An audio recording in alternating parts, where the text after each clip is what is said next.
Que a graça do Senhor Jesus seja contigo. Este é o nosso projeto de Escola Bíblica Dominical da Associação dos Teólogos de Fronteira.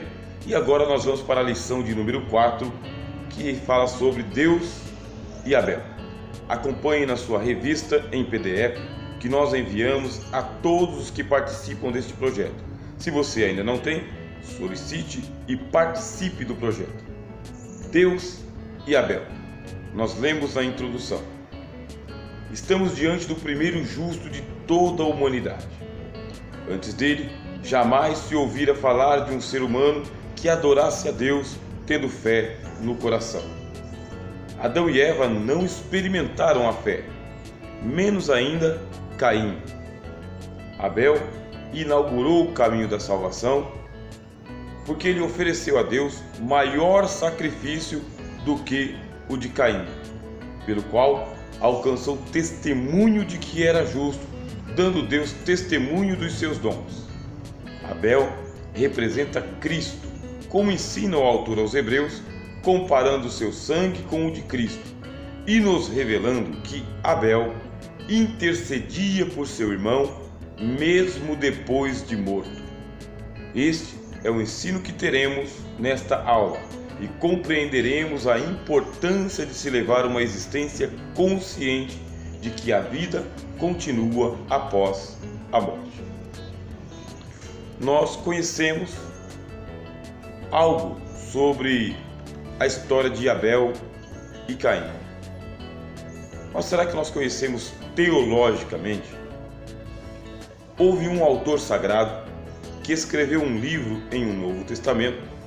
Não sabemos o nome deste autor, por isso que nós o chamamos de autor aos Hebreus. Escreveu uma carta importantíssima para a igreja, e esta carta utiliza um método chamado de alegórico. Ele fazia uma leitura da Bíblia, uma leitura do Antigo Testamento, mas ele não fazia uma leitura seca. O que é a leitura seca? Preto no branco. Do jeito que está ali, tem que ser. Fazia uma leitura alegórica. Ele interpretava profeticamente tudo o que estava escrito no Antigo Testamento. Esse método alegórico não é exclusivo do autor aos Hebreus. Haviam comunidades judaicas em Alexandria, no Egito, que também utilizavam o método alegórico. Faziam a leitura do Antigo Testamento, mas entendiam que Deus havia colocado uma mensagem dentro da mensagem, que ia além do preto no branco, ia além da letra impressa. Eles queriam o espírito da letra.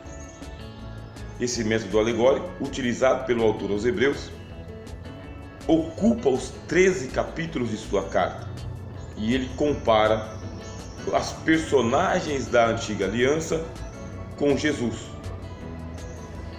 Ele chega a comparar até o próprio céu com Jesus, e diz que Jesus é mais excelente do que os céus.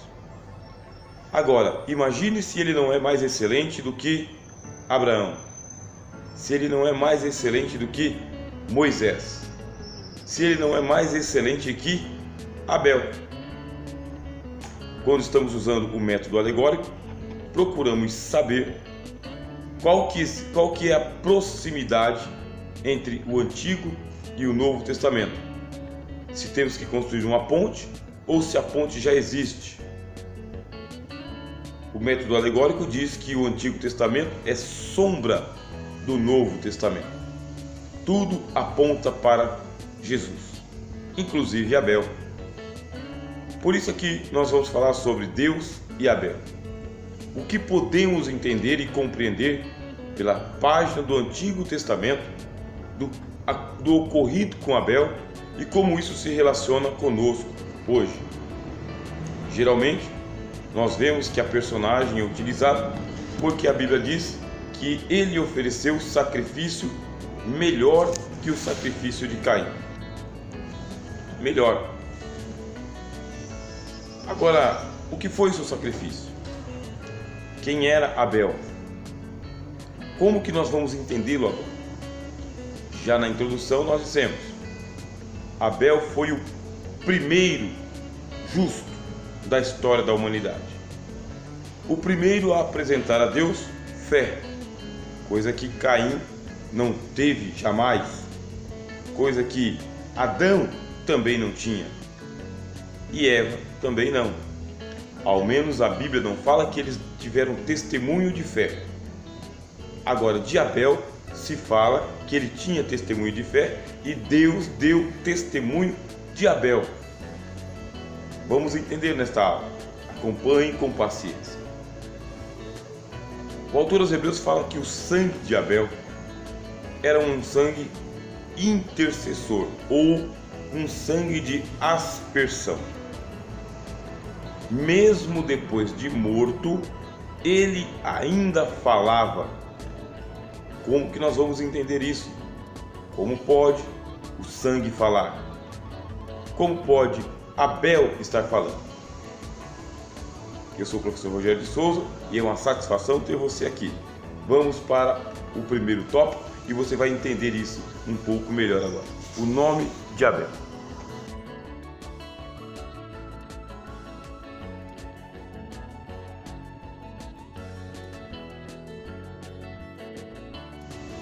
Toda a vida de Abel foi uma profecia que prenunciava o sacrifício de Jesus. Essa é a tônica da carta do autor aos Hebreus. Começando por seu nome. Abel é o nome do segundo filho de Adão e Eva. A tradição dos rabinos ensina que ele era irmão gêmeo de Caim, mas isso não é certeza. Conforme a fé dos antigos, os nomes tinham um poder misterioso que influenciava a vida e o destino das pessoas e das nações. No caso de Abel, seu nome possui 3 significados: filho, vapor e fragilidade. Como filho, seu nome significa fio, alguém que estende a geração de seu pai até a próxima geração. Havia uma crença entre os judeus que a alma do filho estava nos lombos do pai. Hebreus capítulo 7 e o versículo 10. Muitos anos antes do seu nascimento, portanto, Abel já estava em Adão ao nascer e estendeu o fio da vida de seu pai até que transmitisse a seu filho. Infelizmente, isto não aconteceu porque o seu irmão o assassinou e Abel não deixou descendência. Entre os antigos povos, isto era uma tragédia horrível, pois significava um juízo de morte eterna. Ao receber um nome, de acordo com a tradição bíblica e a crença dos antigos, a pessoa recebia o que estava naquele nome, a identidade e o poder espiritual. Abel, o seu nome, ele pode significar filho. Tem outros significados também, porque as palavras, tanto em hebraico quanto em grego, podem ter 2 ou 3 ou 4 significados diferentes, dependendo do contexto. No primeiro contexto, Abel, ele é um fio. É da onde vem a palavra filho. Filho é aquilo que eu fiz. Eu fiz, eu estiquei o fio. O meu filho, ele vai esticar a minha descendência, vai esticar a minha história, ele vai levar isto para a frente. Este é o sentido. Quando nasceu, seus pais disseram: este menino vai esticar a nossa existência. Não somente isto. Havia uma crença entre os judeus, aqueles mais místicos, aqueles que são mais devotados à busca das coisas misteriosas, de que a nossa alma, ela já está presente em nossos pais antes do nascimento. E da mesma forma, A alma dos nossos filhos já está em nós, e não somente a dos nossos filhos, de todos aqueles que serão a nossa prole futura. Perceba, o autor aos Hebreus fala que Levi estava nos lombos de Abraão quando Abraão deu o dízimo para Melquisedeque, querendo dizer que Levi pagou dízimo para Melquisedeque, e Melquisedeque representa Cristo. Portanto, a lei ela é devedora a Jesus. Você precisa aprofundar o seu conhecimento sobre as Escrituras Sagradas para que isto melhore a sua compreensão das coisas de Deus. Se o que eu acabei de falar é alguma coisa nova para você ou soa um pouco estranho, acompanhe a nossa metodologia na Escola Bíblica Dominical e também nos demais cursos da Associação dos Teólogos de Fronteira. Não sou eu quem disse, eu estou apenas referenciando o que dizem as Escrituras. Levi estava nos lombos de Abraão e por meio de Abraão pagou dízimos a Melquisedeque. Melquisedeque representa Cristo, portanto, Levi, que estava em Abraão, pagou o dízimo para Jesus. Depois a gente volta nesse assunto, e se tiver um pouco mais de dúvida, entre em contato conosco através do WhatsApp 11 999 47 43 30. Voltando aqui, o significado do nome de Abel é que ele deveria estender a geração, mas isso não foi possível, porque Caim cortou o fio. Caim o matou, o assassinou, e isto era uma tragédia entre os antigos, assim como é entre nós também. Significa que eu não estarei presente na próxima geração caso o meu filho tenha sido morto. Ele não terá os meus netos, eu não terei bisnetos, tataranetos. Daqui 300 anos a minha linhagem, veja só, a minha linha terá sido extinta. O assassinato é algo banal, trágico e hediondo entre nós. Por isso disse Deus: não matarás. Faz parte de um dos seus 10 mandamentos. Antes, porém, de chegar nos 10 mandamentos, Deus já havia dito a Noé, que nós também estudaremos aqui nestas escolas, nestas aulas da Escola Bíblica Dominical. Deus disse a Noé que se o homem matasse o homem, teria o seu sangue derramado também. Isto para inibir o crime de assassinato, de homicídio. Deus não compactua com uma nação de homicidas. Deus reprova e Deus requer o sangue que foi derramado. Abel teve a sua vida extinta por Caim. Agora, vamos continuar aqui. O nome de Abel tem outros significados também. O segundo significado para o nome de Abel é vapor, e que tem o sentido de algo que se eleva e sobe em direção ao infinito dos céus. Sabemos que os seus sacrifícios eram aceitos por Deus e a fumaça dos holocaustos subiam até as narinas do Senhor, como diz Gênesis 4:4. E Abel também trouxe dos primogênitos as suas ovelhas e da sua gordura, e atentou o Senhor para Abel e para a sua oferta. Mas o vapor também demonstra que a vida terrena de Abel teve pouca duração e que o seu fôlego evaporou junto com os seus sacrifícios. Uma tradição antiga diz que Abel foi sacrificado por Caim junto com as suas ovelhas, e a sua vida se evaporou na fumaça do altar. Não é que nós estamos aqui equiparando a palavra de Deus com as tradições, porque as tradições elas podem inclusive invalidar a palavra de Deus. É uma nota de rodapé. Pode ser igual à tradição de que Caim ele era irmão gêmeo de Abel. Tradição também. existem muitas tradições na hora que nós estamos fazendo estudos bíblicos. E vamos colocar a tradição no lugar da tradição e a palavra de Deus no lugar da palavra de Deus. Pode ser que Caim tenha matado seu irmão na hora do sacrifício e que tenha misturado o sangue de Abel com o sangue dos seus sacrifícios, o sangue das ovelhas. Pode ser que ele tenha queimado o corpo de Abel. Perceba, o corpo de Abel não se tem notícia. O segundo significado do nome de Abel é vapor.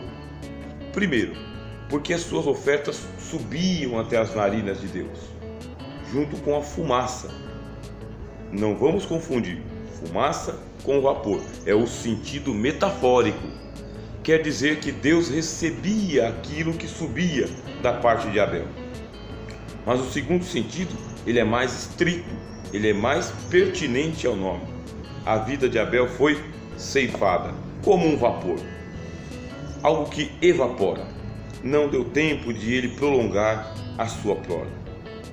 Isto foi trágico naquele tempo, porque Abel ele foi o inaugurador da nossa vida devocional, o inaugurador do caminho da fé, o inaugurador dos sacrifícios por aspersão. Ele foi o iniciador de uma linhagem de piedosos. Mas João vai nos dizer: Caim era do maligno e as suas obras eram injustas e por isso matou a seu irmão. Assim acontece com você também, que quer seguir na linha de Abel, oferecer sacrifícios aceitáveis ao Senhor, que subam para a sua presença, que sejam feitos na sua presença, que sejam aceitos por Deus, dos quais Deus dá testemunho. Mas você também sofre perseguições, você também sofre injúrias, calúnias, difamações, agressão, violência. Existe uma contrapartida a tudo aquilo que você faz para Deus. Você está fazendo, mas há pessoas violentas que fazem errado e fazem contra você. Até que ponto vai a sua fé? Até que ponto vai a sua devoção? Até que ponto vai a sua piedade?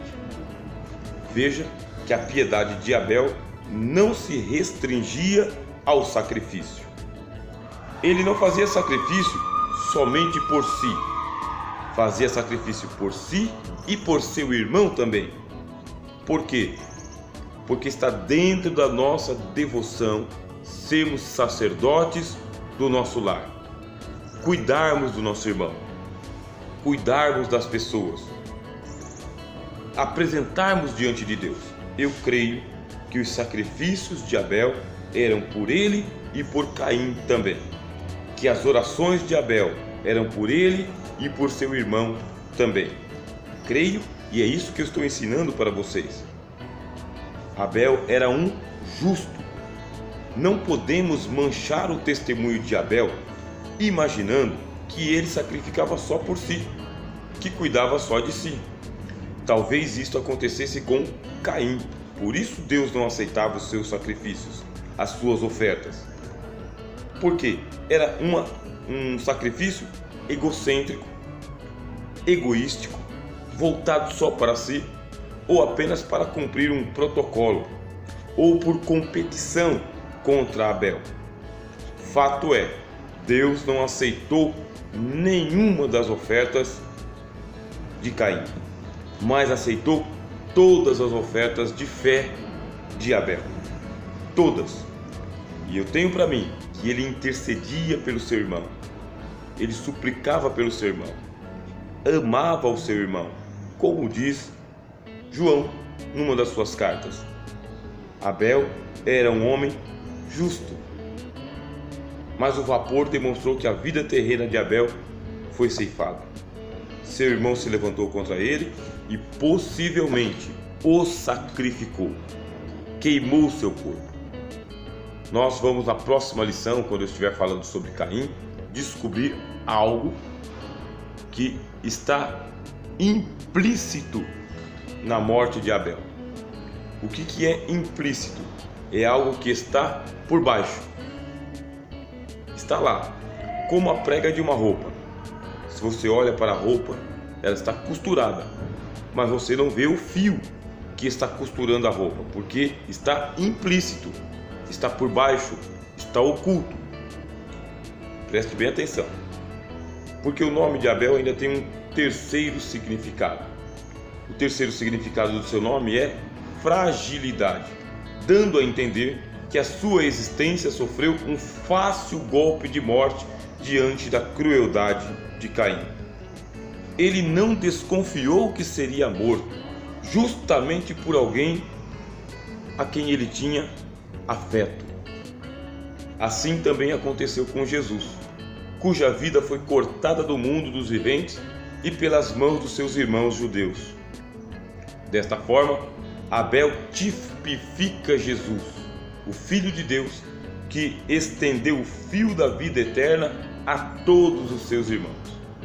Também subiu aos céus, como o vapor e a fumaça dos sacrifícios, mas foi fragilizado com a morte de cruz. Abel, ele tipificava Cristo. No nome já começa a tipificação. Jesus é o Filho de Deus, assim como Abel era o filho de Adão e Eva. Abel era o fio que estendia a descendência até a próxima geração. E Jesus é o Filho de Deus que estica a semente de Deus, a descendência de Deus, até a vida eterna. Jesus é o vapor.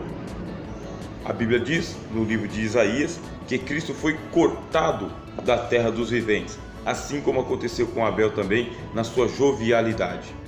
Embora a gente não saiba quantos anos tinha Abel, seja qual for o tempo que ele viveu, foi cortado na flor da idade, naquele tempo em que os homens viviam até 990 anos, 960 anos, 930 anos.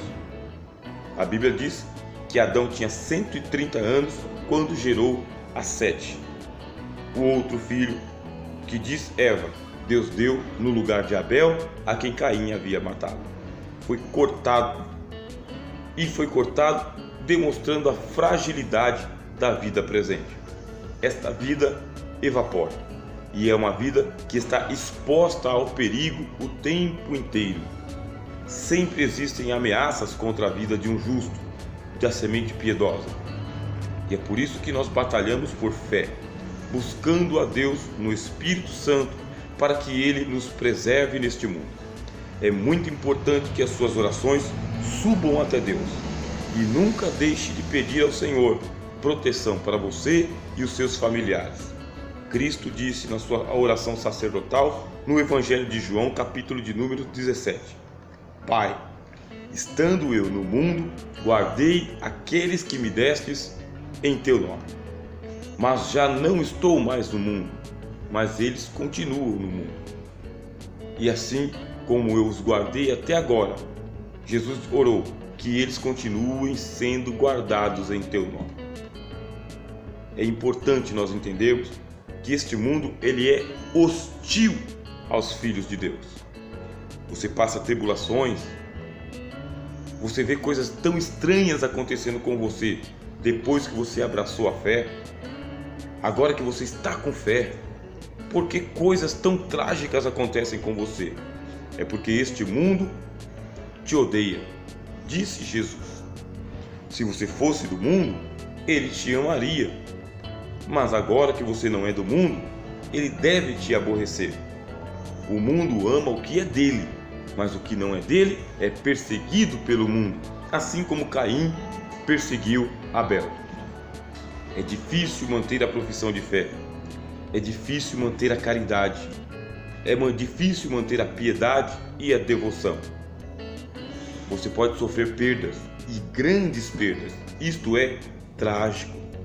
Mas Deus está acompanhando a sua vida, Deus está acompanhando a sua fé, Deus está acompanhando o seu testemunho e você está diante de todos os santos da eternidade. Há uma torcida celestial a seu favor. e Deus está de olho nas suas obras. Mas a vida é frágil. Tome conta dela. Tome cuidado com ela. Não se exponha a perigos desnecessários. Não coloque a sua cabeça a prêmio por nada.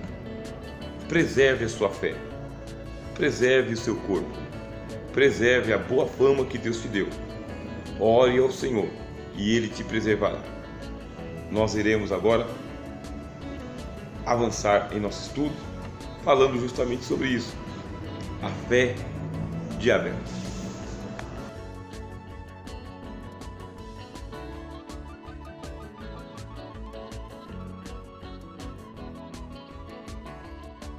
Vamos falar sobre a fé de Abel agora? O autor aos Hebreus cita o nome de Abel em duas circunstâncias diferentes, dizendo que pela fé Abel ofereceu a Deus sacrifício maior do que o de Caim, pelo qual alcançou testemunho de que era justo, dando Deus testemunho dos seus dons, e por ela, depois de morto, ainda fala. Hebreus capítulo 11, versículo 4. Esse texto demonstra que Abel possuía uma consciência de fé inédita em seu tempo. O próprio Deus percebia o seu mover de fé e o levava a atrair os dons do Espírito até o seu lugar de adoração. Espantosamente, Abel se agigantou na fé de um intercessor, conseguindo falar com Deus mesmo depois de morto. Seu sangue clamava ao Senhor desde as entranhas da terra. Gênesis capítulo 4, versículo 10. A alma de Abel continuava consciente, mesmo depois que o seu corpo foi assassinado e talvez queimado por Caim. A Bíblia ensina de Gênesis a Apocalipse que a vida humana ultrapassa os limites da morte física.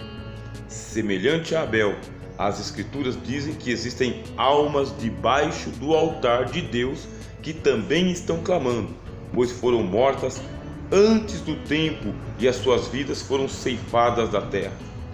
Deus as conforta com vestes brancas, representando a justiça dos santos. Apocalipse capítulo 6. Abel, ele era um homem justo, diz o autor aos Hebreus. Deus deu testemunho das obras de Abel. A sua vida foi uma vida levada por fé. O apóstolo Paulo fala: nós andamos por fé e não por vista. Tudo o que vamos fazer a Deus deve ser precedido pela fé. Faça porque você creia. Faça para sustentar a sua fé e para dar testemunho de que você creu e continuará crendo. A fé de Abel custou-lhe a sua própria existência. Suas obras eram justas. Em determinado momento, seu irmão se levantou contra ele. A tradição dos rabinos diz que Caim convidou Abel para o campo.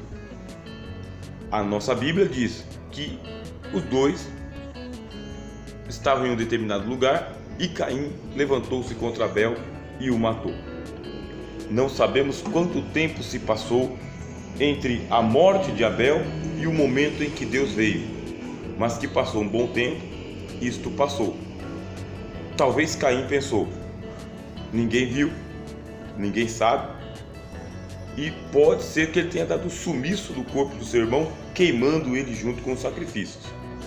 Estou levantando aqui com vocês algumas hipóteses do que pode ter acontecido. Fato é, se ele não sabia, passou a saber. A vida tem continuidade após a morte. Existem alguns segmentos dentro da fé cristã, ou dentro da religião cristã, não dentro da fé, dentro da religião cristã, que falam que a alma está num sono eterno até o dia da ressurreição. Outros segmentos falam da aniquilação da alma. A alma não está em lugar nenhum, foi aniquilada. E existe a majoritária posição cristã de que a alma sobrevive à morte do corpo. Segue-se o juízo, segue-se o caminho. O sangue aqui está representando a alma incorpórea. Nós aprendemos, quando estávamos falando sobre Adão, que nós fomos soprados para dentro do corpo. O Espírito veio de Deus e foi feito alma vivente. Esta alma vivente habita no nosso corpo. Nós somos uma alma. A nossa alma anima o nosso corpo, vivifica o nosso corpo. Mas Tiago fala: o corpo sem a alma está morto. Quer dizer que há um descolamento, um desprendimento. Mas a vida prossegue após a morte e a alma segue. Nós temos um estudo no canal Conhecimento de Fronteira chamado Cosmologia Bíblica. Ali, procure na nossa playlist o vídeo onde eu falo sobre o Hades, o segundo céu, o terceiro céu, e nós damos umas explicações mais pormenorizadas sobre o prosseguimento da alma após a morte. Antes da vinda de Jesus, todas as almas desciam ao Sheol. Sheol é uma palavra hebraica que significa sepultura. Mas não somente sepultura no sentido físico, mas também no sentido metafísico. Sentido físico é sepultura mesmo, pó da terra. O pó volte ao pó e o espírito volte a Deus. Sheol no sentido físico é a sepultura mesmo, mas no sentido metafísico significa mundo dos mortos, região dos mortos, para onde descem as almas. Antes da vinda de Jesus, o segundo céu, onde está a Jerusalém celestial, não havia sido inaugurado ainda. Quem inaugurou o segundo céu foi Jesus, no dia da sua ressurreição. O segundo céu tornou-se a morada dos espíritos dos justos aperfeiçoados. Leia lá, Hebreus capítulo de número 12. Mas só foi inaugurado depois da ressurreição de Jesus. Antes da ressurreição de Jesus, todas as almas, mesmo sendo de justos, desciam para o Sheol. Deus, por bondade, graça e misericórdia, no Sheol preparou um lugar para onde as almas dos justos eram recolhidas, diferente das almas dos ímpios que continuavam em tormento. Eu te aconselho a ir para a nossa playlist Cosmologia Bíblica neste canal Conhecimento de Fronteira. Fato: a alma de Abel desceu para o Sheol e lá ela começou a clamar. A Bíblia usa uma linguagem metafórica dizendo: o sangue do teu irmão clama a mim desde a terra. O que fizestes, Caim? Porque Deus veio até Caim e Caim falou: sou eu por acaso guardião do meu irmão? Guardador do meu irmão? Ele realmente estava pensando que a vida acabou por ali. Como Deus não havia recebido os seus sacrifícios, pode ser que Deus não viesse, mas Deus veio. Deus veio e perguntou para Caim: cadê o teu irmão? O que foi que aconteceu? Perceba, a alma de Abel estava clamando a Deus. E aí você fala: mas ela estava clamando o quê? O que Abel estava clamando por Deus? A grande maioria interpreta assim, que ele estava clamando por vingança. Só que Abel, ele era um homem justo. E Deus veio até Caim. Veio até Caim em atendimento à oração de Abel. O que é que ele estava orando? Qual que era o clamor dele? Diz o autor aos Hebreus, ao aproximar o sangue de Abel do sangue de Jesus, diz o autor aos Hebreus que o sangue de Abel era um sangue de aspersão semelhante ao sangue de Jesus. A diferença é que o sangue de Jesus é sublime e intercede não somente por um irmão. O sangue de Jesus intercede por todos. E o sangue de Abel intercedia pelo seu irmão. Era um sangue de aspersão, era o sangue de um justo, era um sangue intercessor. Aí você fala, eu não consigo entender isso e nem aceitar essa explicação. Eu acho que Abel estava clamando por vingança. Então vá para Lucas, capítulo de número 16. Leia a história que Jesus contou de um rico que estava no Hades. Hades é a palavra grega para mundo dos mortos.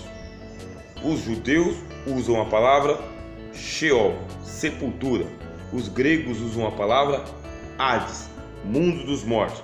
É equivalente, é o mesmo mundo com nomes diferentes porque as línguas são diferentes. Lucas capítulo 16, Jesus fala que no Hades tinha um homem perverso, estava queimando nas chamas, viveu a vida inteira sem fé, sem piedade. Havia um mendigo à sua porta que comia das migalhas que caíam da sua mesa. Nunca prestou atenção no mendigo, mas no dia que o rico morreu e estava no Hades, ele lembrou-se que ele tinha irmãos lá em cima. E ele intercedeu pelos seus irmãos. Preste atenção no que eu estou te explicando. Um homem ímpio intercedeu pelos seus irmãos, pedindo: Pai Abraão, manda Lázaro lá na minha casa, por causa que eu tenho irmãos, para que eles não venham para este lugar de tormento. Use o raciocínio comigo. Se o rico no Hades intercedia pelos seus irmãos ímpios, o que você acha que Abel estava fazendo? Pedindo para Deus punir Caim e lançá-lo no Sheol, nas chamas, nas trevas exteriores? Você acha que um homem que levou a vida inteira de fé vai negar a fé depois de morto? Que foi justo em vida deixa de ser justo em morto? Que foi aceito por Deus enquanto oferecia sacrifícios e agora não vai mais ser aceito? Ou que mudou de ideia? Tenho plena convicção de que eu estou falando a você. O sangue de Abel era um sangue de aspersão que falava a favor de Caim, porque o sangue dele estava apontando para Jesus. E assim como Deus aceitou os seus sacrifícios em vida, também os aceita agora, depois de morto. É a intercessão do sangue de Abel a favor de Caim. Não significa que hoje isto está acontecendo, que as almas estão intercedendo pelos vivos. Não é isto. O caso de Abel é único e exclusivo porque ele aponta para o Cristo. Quem intercede pelos vivos hoje é Jesus. Essa é a fé evangélica, esta é a fé protestante. Há um só mediador entre Deus e os homens, Jesus Cristo, o homem. Ele é que tem o sangue da aspersão, que fala melhor do que o sangue de Abel. É ele que intercede por nós. É o Espírito Santo que está vivo e vive em nós, que intercede pelos santos. Nós não ensinamos que há uma intercessão de mortos em favor dos vivos no tempo presente, porque Cristo não está morto, Cristo está vivo, e somente os vivos vão interceder pelos vivos. O caso de Abel é emblemático e único e exclusivo no Antigo Testamento. Não se fala mais, para não haver aqui nenhuma confusão mental e nem doutrinária sobre o que eu estou falando. Será que Deus aceitou as intercessões de Abel? Você vai estudar na aula sobre Caim. O que Deus fez com Caim por causa de Abel? Surpreenda-se com isso, se assim Deus lhe permitir. Semelhante a Abel, as Escrituras dizem que existem almas debaixo do altar de Deus que também estão clamando. E estas almas dizem: ó Santo Dominador. Ó soberano, até quando não vingarás o nosso sangue daqueles que habitam sobre a terra? Qual é a resposta que Deus dá para eles? Vingança? Deus vem com vingança contra aqueles que habitam sobre a terra? Estão lá nos céus, estão debaixo do altar. O que diz Deus para eles? Lhes dá vestes brancas, vestes de justiça, para que eles repousem. Fica calmo, seja bom, seja justo, leve até o fim as obras de Jesus. Iniciou com fé, permaneça com fé. Iniciou com justiça, permaneça com justiça. Iniciou com santidade, permaneça em santidade. Iniciou com arrependimento, permaneça em arrependimento. Não faça negação de tudo aquilo que você sustenta por causa de um ato de injustiça que você está sofrendo agora. Que Deus fale muito melhor ao seu coração. Estamos caminhando para os instantes finais desta aula, mas ainda quero ler um pouco mais da revista. O sangue de Abel clamava a Deus, e o autor aos Hebreus o compara com o sangue de Cristo, dizendo que Jesus é o mediador de uma nova aliança e o seu sangue de aspersão fala melhor do que o de Abel.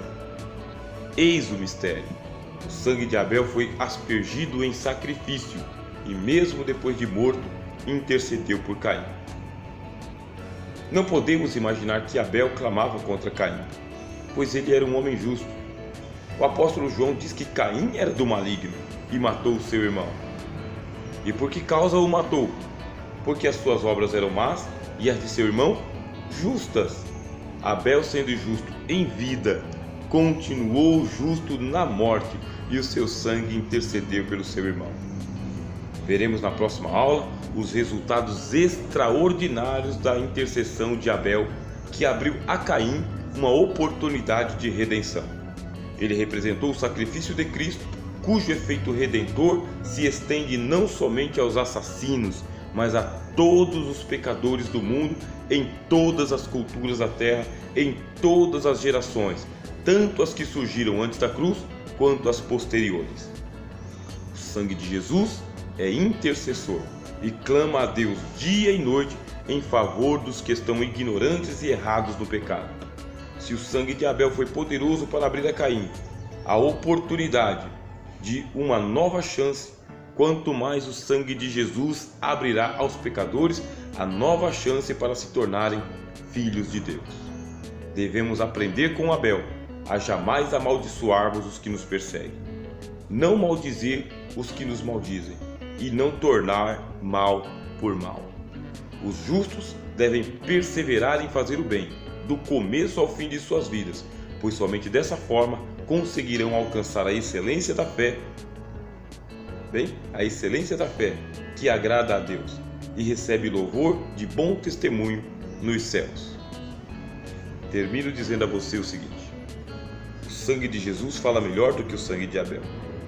E se o sangue de Abel abriu uma nova oportunidade para Caim, acredite, o sangue de Jesus abre para você uma nova vida, uma nova chance, uma nova história, uma nova oportunidade de você começar de novo. Leia a carta aos Hebreus, capítulo de número 12. Ele fala: tornai a levantar as mãos cansadas e os joelhos desconjuntados. Faça veredas justas para os seus pés, para que aquele que está tropeçando não caia por inteiro, antes seja sarado. Que Deus abençoe você em nome de Jesus. Envie todas as dúvidas que você tiver para o nosso WhatsApp 999474330. Participe do nosso grupo de estudos da Escola Bíblica Dominical e que o Senhor te edifique na fé, em nome de Jesus.